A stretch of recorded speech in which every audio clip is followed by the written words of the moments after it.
Et comment vous écrivez vos textes justement? Là, c'est un petit secret à la main, sur votre iPhone, sur Ça un dépend, ordinateur? j'ai pas de méthode. C'est vraiment le bordel, moi, quand je me mets devant pour travailler. Donc, c'est soit sur l'ordi, soit sur le téléphone, soit devant sur une feuille. Ça vraiment, ça dépend.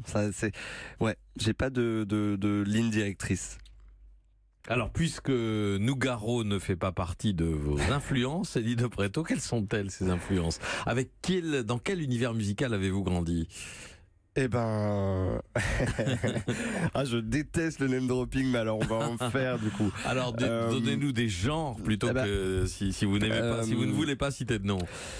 En tout cas, j'ai grandi. On m'a fait entendre des sons comme la chanson française qui était écoutée beaucoup par ma mère chez elle, qui l'écoutait à fond.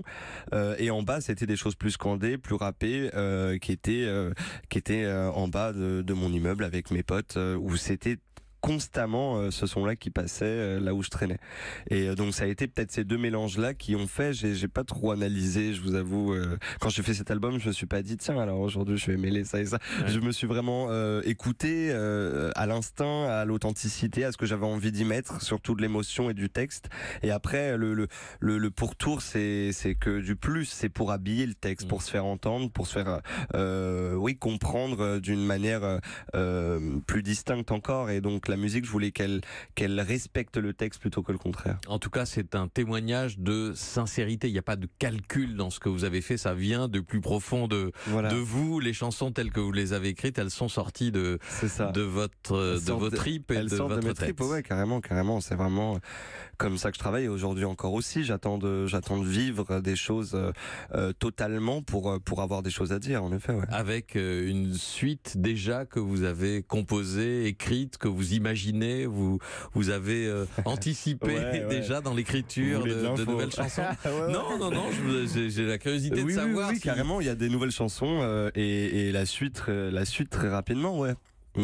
Forcément très rapidement, ouais. Et ça vient facilement ou c'est compliqué? Ça va. Écoutez, je suis étonné. Même moi, j'avais très peur. Oui. Enfin, très peur. Je me demandais c'est quoi la suite après ça. Parce qu'il y a un sort de... Parce qu'il y a la pression. Il y a une certaine pression. Et aussi, je m'attendais pas forcément à tout ça. Donc, il y a un truc un peu genre waouh. Et en fait, je m'y remets et je suis même ravi et pressé de ressortir de nouvelles choses pour avoir d'autres choses à dire. Et là, comme pour le premier album, comme les premières chansons, vous ne vous posez pas de questions sur est-ce que je serai à la hauteur de... Non, j'essaie d'éloigner ces questionnements-là. Vous essayez de rester vous-même. Moi-même. C'est parfait.